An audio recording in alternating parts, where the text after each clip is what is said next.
to select the right camera for your project. Now, like I said, although it might appear to be hundreds of different types of cameras, I'm going to boil it down and actually tell you there are only 3 types of cameras. 2 of them are domes, the first one being a turret dome, the second being a vanal dome, and the third one a bullet camera. Now, there are outliers. Obviously, you've got cameras such as PTZs and covert specialist cameras, but we'll exclude those for this video and concentrate on the ones that fulfill 99% of applications. Now let's start with the turret dome. It's my personal favorite. I've been an installer for about 20 years and managed several businesses within the security trade. And the turret dome, which back in the day used to be known as an eyeball dome, is still a favorite of mine. I'm going to show you why. Now, just before we delve into the advantages and disadvantages of this camera, just want to tell you a bit more about the different variations you might be seeing when you're browsing online.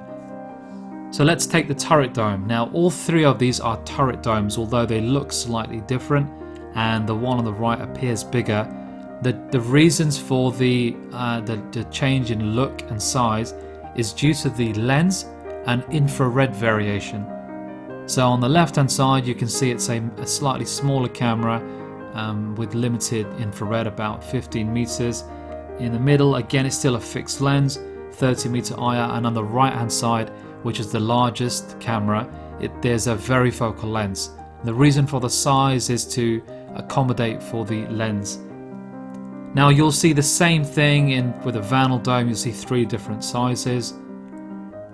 And you'll notice the same thing with the bullet. So don't let that put you off. They are still all they fall under the umbrella of that particular style. Another thing to be aware of is that the domes might come with mounting brackets, and while it may appear to look like a different camera, it's not. It's simply a dome plus a mounting bracket. Now, the reason you might want a bracket like this is, for example, let's take a narrow alleyway. You want the camera to protrude off the wall and not mounted direct. Sometimes when you mount a camera direct onto a wall in a very narrow space like an alleyway, you get a reflection back off the wall. And this is why you might see brackets like this. But it's still a turret dome, and that's the point of telling you this. Here's another example of a vanal dome using a right angle mounted bracket. Again, it's just a vanal dome plus a right angle mounted bracket.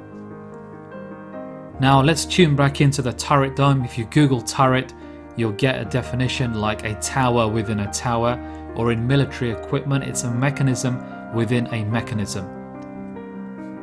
Now, how is this relatable? For those of you who are new to CCTV, I'm just going to give you a breakdown of what, when you open up a turret dome, this is what it looks like.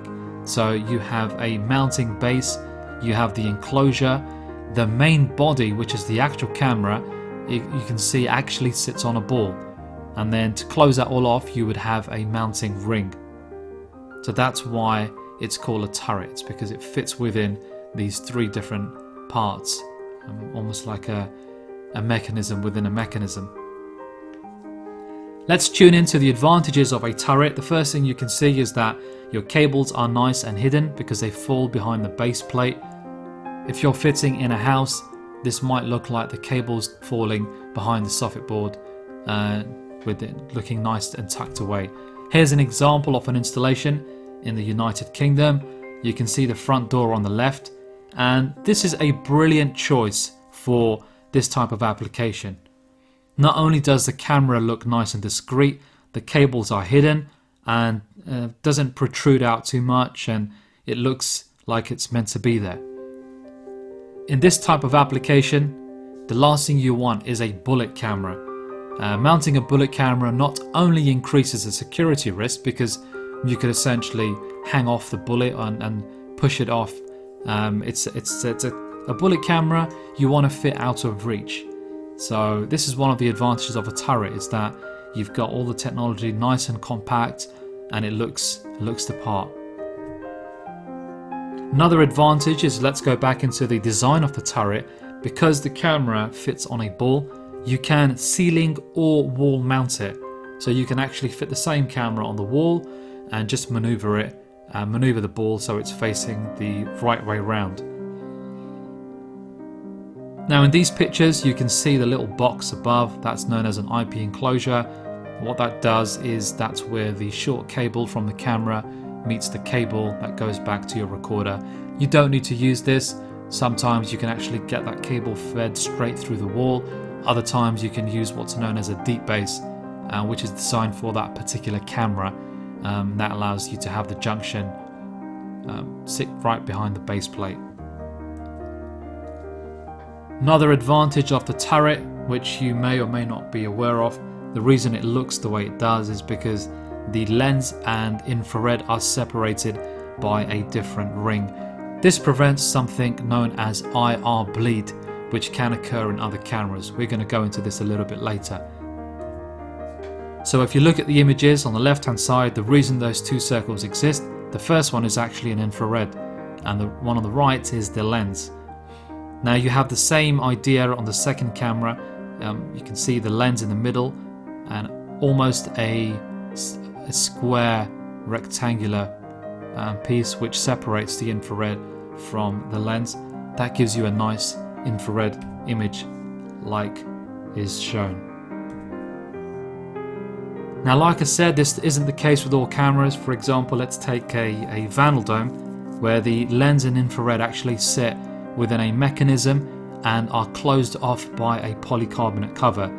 The problem that might exist here is when you have rain, sleet and snow settle on the polycarbonate cover and drying up, it creates microparticles and the infrareds can end up reflecting back off that and you get a horrible night image like shown. We're going to go into this a little bit detail, but just remember that for later on. Another disadvantage of, let's start with the disadvantages of the turret. So one of the disadvantages is that you can see what way the camera is facing. Now this isn't a disadvantage per se, because oftentimes you want people to know that they are being recorded. When someone approaches your driveway, it's good for them to know that there's an infrared glowing and they're under surveillance. But in other applications this might not be the case. We'll go into that a little bit later on. Another disadvantage of a turret is that it's not completely tamper-proof. So at very, very low heights, and I would say this isn't actually a problem in general applications. It's only in very, very high-risk environments where you're known for cameras to have been damaged. You might want to avoid the turret because the direction that the turret is facing can be moved about at very low heights. If the camera's within reach, perhaps you might want to avoid the turret. But again, like I said, that's only in high-risk environments. Using it for general domestic, it's not an issue. And also remember, before someone lays their hands on the turret dome, you've already caught them on the camera. But like I said, in very high-risk environments, you might want to look at another dome. And that leads us onto the vandal-resistant dome. And from the name, as you can tell, the reason it's called a vandal dome is because it's vandal resistant.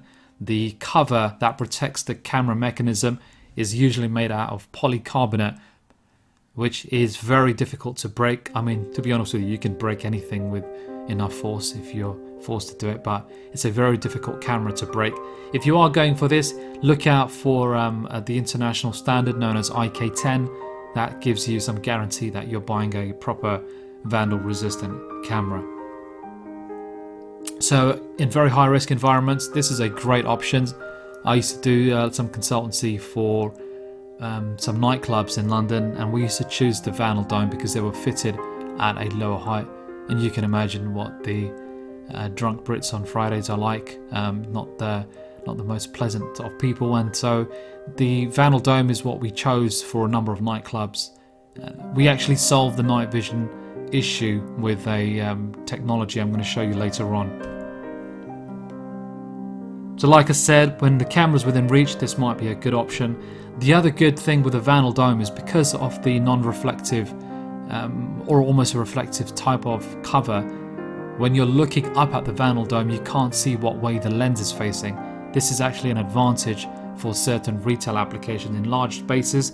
If I'm a pickpocket and I look up and I don't know what way the camera lens is facing, I'm less likely to, let's say, commit a crime. But this is one of the advantages of this type of camera with the dome cover on top, and where you might want to avoid the turret. Otherwise, for general retail, the turret is still fine. It's just something to bear in mind. In fact, in UK, if you go to most large supermarkets, you'll find they do use this type of Vandal dome, or just a retail dome without the vandal resistant feature, and it's so that people don't know what way the camera is facing. Another advantage is, just like the turret dome, you can wall or ceiling mount it, and they do come with mounting options like the right angle bracket you can see. Let's look at the disadvantages of the Vandal. I'm going to give you a little solution to the infrared problem. So you can see these close-up images should give you a better idea of how this camera is designed. You can see there's two infrareds there, the lens in the middle.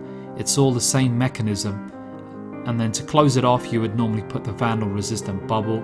Like mentioned earlier, when you get dried water and stains on that, this is the result. You end up getting a horrible night picture.